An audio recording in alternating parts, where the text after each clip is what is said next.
विद्यार्थियों, आप सभी का RNT school education centre YouTube online class में एक बार पुनः स्वागत।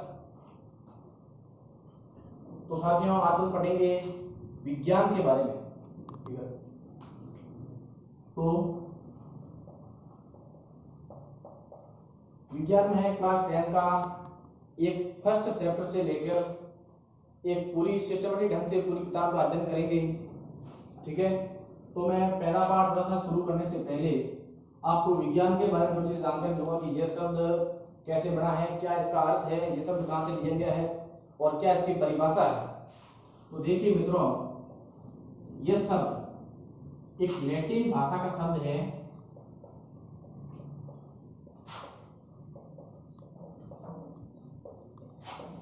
लैटिन भाषा के साइंसिया शब्द से लिया गया है और इस साइंसिया शब्द का अर्थ होता है जानना, अर्थात किसी भी वस्तु के बारे में या पदार्थ के बारे में हम लोगों को जानकारी प्राप्त करना। अगर बात करूं विज्ञान शब्द का अर्थ, तो यह शब्द है वो दो शब्दों से मिलकर बना हुआ है। एक तो है वी प्लस ज्ञान। वी का मतलब होता है विशेष ज्ञान, मतलब नॉलेज या ज्ञान, अर्थात किसी भी वस्तु के बारे में विशेष ज्ञान प्राप्त करना ही क्या है, विज्ञान है। मैं आपको एक एग्जांपल दूं, माना कि कोई मशीन चल रही है और उसे अपन देख रहे हैं, तो ये तो हो गया अपने पास में ज्ञान, लेकिन वो मशीन कौन से सिद्धांत पर कार्य कर रही है, उस मशीन की क्या बनावट है, उसकी क्या कार्य प्रणाली है, वो कैसे कार्य कर रही है, ये उसके बारे में अपना विशेष ज्ञान हो गया। फिर हम बात करते हैं विज्ञान की परिभाषा के बारे में।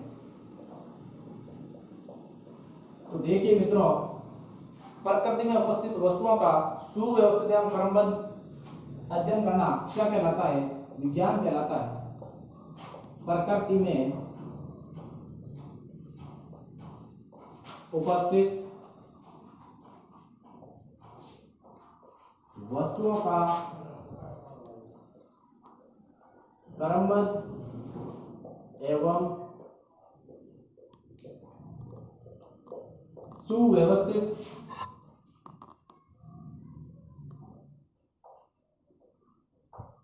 अध्ययन करना, यह हो गया अपना विज्ञान। या मैं और परिभाषा दूं कि प्रयोगों एवं निष्कर्षों द्वारा प्रमाणित ज्ञान क्या कहलाता है, विज्ञान कहलाता है।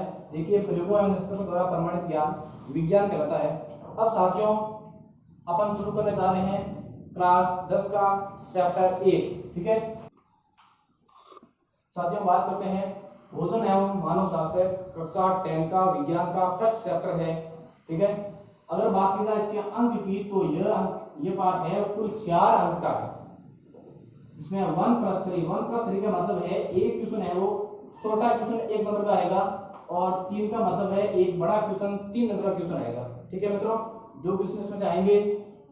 अब बात करते हैं भोजन की।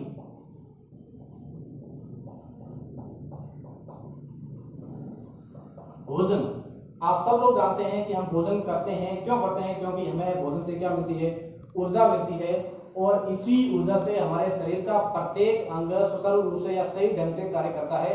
इसीलिए अपन क्या ग्रहण करते हैं, भोजन ग्रहण करते हैं, जिससे अपन को क्या मिलती है, ऊर्जा मिलती है। तो बात करते हैं कि भोजन के अंदर ऐसे कौन कौन से घटक है जिनसे अपन को ऊर्जा मिलती है, या ऐसे कौन कौन से अवयव है जिनसे अपन को ऊर्जा मिलती है।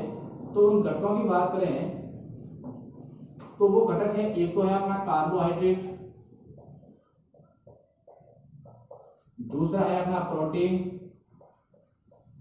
तीसरा है अपना वसा, अगला है विटामिन,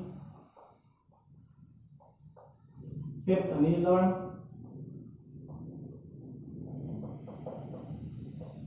जल और रेसे इत्यादि।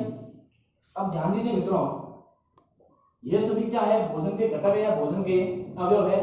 इन सभी में से कार्बोहाइड्रेट है, प्रोटीन है, वसा है, इनसे अपन को मिलती है ऊर्जा, लेकिन विटामिन है, खनिज लवण है, जल है, रेसे, यह किसमें सहायक है? यह बॉडी की उपापचय क्रियाओं में, बॉडी की उपापचय क्रियाओं में सहायक है।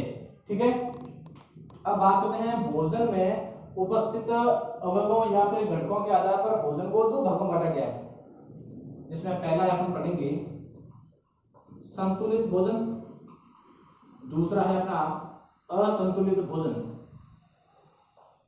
तो बात करते हैं संतुलित भोजन के बारे में। ऐसा भोजन जिसके अंदर कार्बोहाइड्रेट, प्रोटीन, वसा, सभी पोषक तत्व एक निश्चित अनुपात, सभी पोषक तत्व या पोषक घटक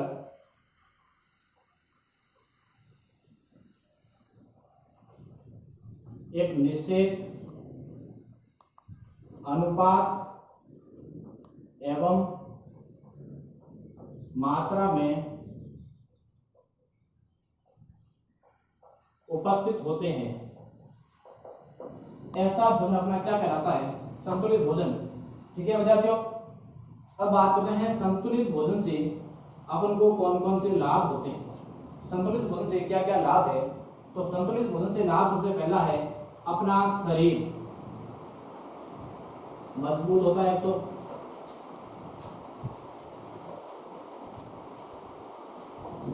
दूसरा है शरीर की प्रतिरोधक क्षमता बढ़ती है, शरीर की जो रोगों से लड़ने की क्षमता है वो बढ़ती है। तीसरा बात करते हैं हमारा शरीर स्वस्थ रहता है। तो और भी बहुत सारे ऐसे लाभ है जिनके बारे में आप जान सकते हैं संतुलित भोजन से। फिर बात करते हैं अपन असंतुलित भोजन।